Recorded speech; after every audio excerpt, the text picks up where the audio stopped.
Admiral Zethkar of the Hegemony Third Fleet sneered as the human vessels appeared on his tactical display. 3 tiny ships, barely larger than his fleet's maintenance pods, drifted into the contested Zarian system like lost children.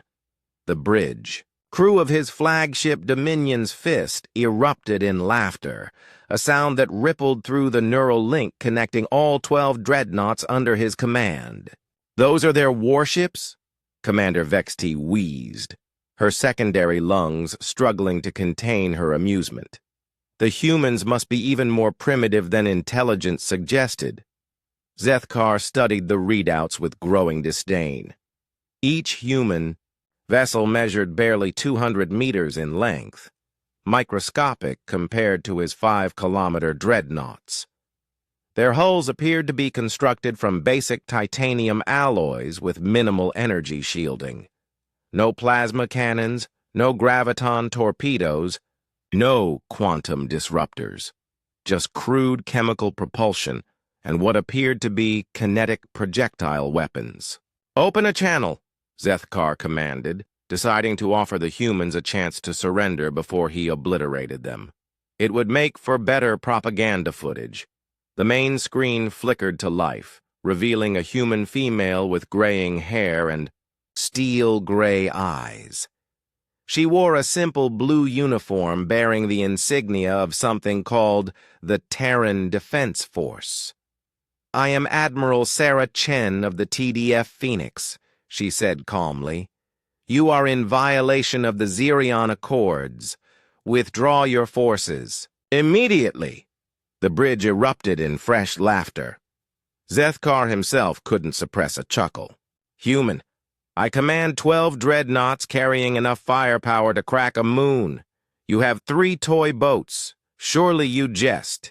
Chen's expression didn't change. "Last warning, Admiral. Withdraw or face the consequences." Zethkar cut the transmission and turned to his weapons officer. "Target the lead ship. 1 plasma burst should be sufficient to—" "Sir!" The sensor operator's voice cracked with alarm. "The human ships! They're opening their cargo bays!" On the tactical display, the 3 human vessels bloomed like flowers. Massive bay doors swung open along their flanks, revealing cavernous internal spaces. But what emerged made Zethkar's blood turn cold. Ships. Hundreds upon hundreds of ships. They poured out in perfect formation, sleek fighters, nimble corvettes, bristling destroyers, and gleaming cruisers. Each one emerged with practiced precision, as if they had performed this maneuver countless times. Within minutes, the 3 tiny human vessels had disgorged an entire fleet. "Impossible," Vexti whispered.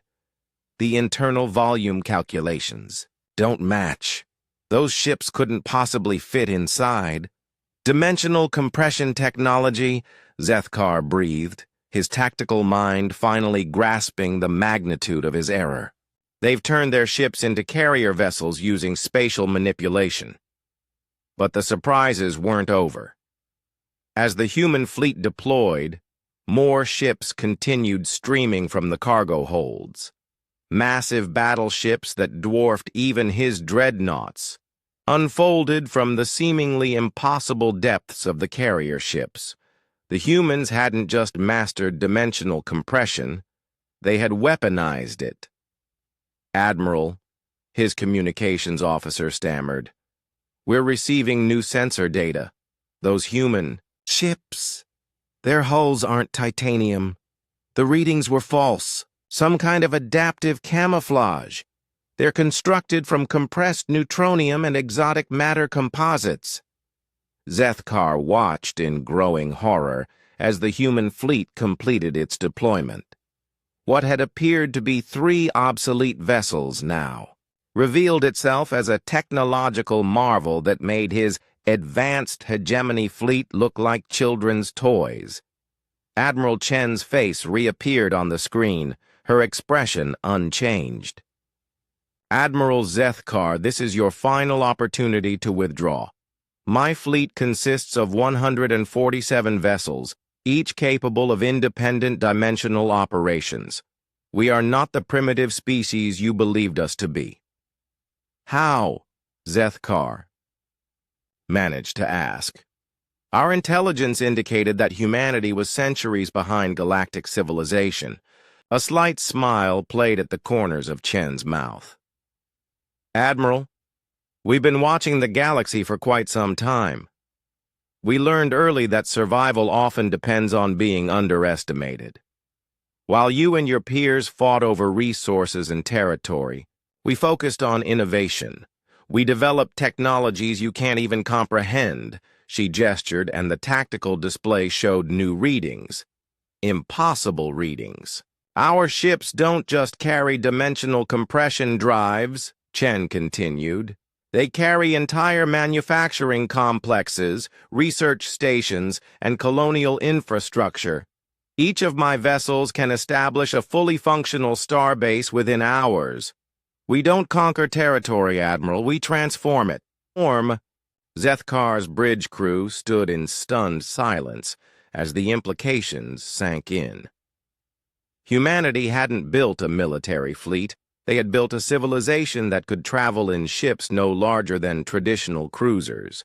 Every vessel was a world unto itself, carrying everything needed to establish human presence anywhere in the galaxy. The Zerian colonies, Zethkar realized aloud. They weren't built over decades. You established them in days. "Correct," Chen nodded. "While your forces were mobilizing for invasion, we had already transformed Zerion into a human stronghold. Our colonies don't just exist on planets, Admiral. They exist in folded space-time, accessible through dimensional gates. You could glass every planet in this system and never touch our actual infrastructure." One of Zethkar's dreadnoughts suddenly shuddered as something impacted its hull. The damage reports were minimal, but the message was clear. The humans had fired a warning, shot using weapons he couldn't even detect. "Temporal displacement projectiles," Chen explained, as if reading his thoughts. "They impact targets before we fire them. Rather difficult to defend against." Zethkar felt the weight of inevitable defeat settling on his shoulders. The hegemony had ruled the galaxy for millennia through superior firepower and technology. But humanity hadn't tried to match their approach. They had transcended it entirely. "What do you want?" he asked quietly. "Peace," Chen replied simply. "We want to explore, to learn, to grow. We have no interest in conquest or domination. But we will defend ourselves and our allies with technologies your empire cannot comprehend." Leaned forward slightly. "The galaxy laughed at our small ships, Admiral. They saw what they expected to see, primitive vessels from a primitive species. But we learned long ago that true strength isn't about size or intimidation. It's about innovation, adaptability, and the courage to think beyond conventional limitations, the fee. Human fleet began moving into perfect defensive formations around the Zerion system. Not a single shot had been fired in anger, yet Zethkar knew the battle was already over. "Signal the fleet," he commanded quietly. "All ships withdraw to the edge of the system." As the hegemony dreadnoughts began their retreat, Zethkar wondered what other surprises humanity might be hiding in their deceptively simple ships. He suspected the galaxy was about to find out.